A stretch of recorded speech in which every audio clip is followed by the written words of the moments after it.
மதுரை மாவட்டம் திருமங்கலம் அருகே கொம்பாடி கிராமத்தை சேர்ந்தவர் நந்திக்குமார். இவரது இரண்டாவது மகன் சதீஷ்குமார். கம்பி கட்டும் தொழிலாளி. அதே கிராமத்தை சேர்ந்த அழகுமலை என்பவரின் மகள் மகாலட்சுமி என்பவரை காதலித்து வந்துள்ளார். ஆனால் இருவரும் வெவ்வேறு சமூகத்தை சேர்ந்தவர்கள் என்பதால் மகாலட்சுமியின் காதலுக்கு அவரது பெற்றோர் கடும் எதிர்ப்பு தெரிவித்துள்ளனர்.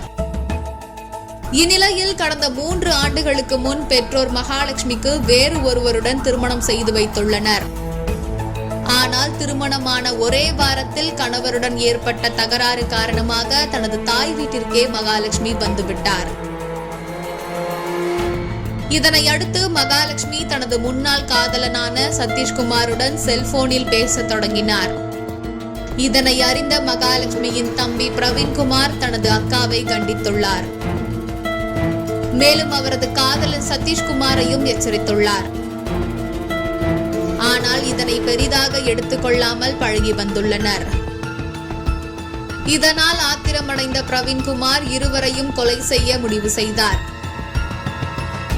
அதன்படி நேற்று இரவு சதீஷ்குமார் வேலை முடிந்து கொம்பாடியில் உள்ள தனது வீட்டுக்கு திரும்பிக் கொண்டிருந்தார்.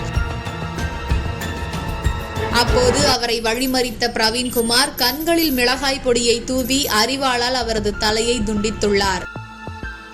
துண்டித்த தலையை அந்த பகுதியில் உள்ள நாடக மேடையில் வைத்துவிட்டு நேராக தனது வீட்டுக்கு சென்ற பிரவீன் வீட்டிலிருந்த சகோதரி மகாலட்சுமியையும் கழுத்தை அறுத்து கொலை செய்தார். இதை தடுக்க வந்த தாயின் கை துண்டானது. இதனையடுத்து பிரவீன்குமார் அங்கிருந்து தப்பித்து தலைமறைவானார். இந்த சம்பவம் தொடர்பாக போலீசார் வழக்கு பதிவு செய்து விசாரணை நடத்தி வருகின்றனர்.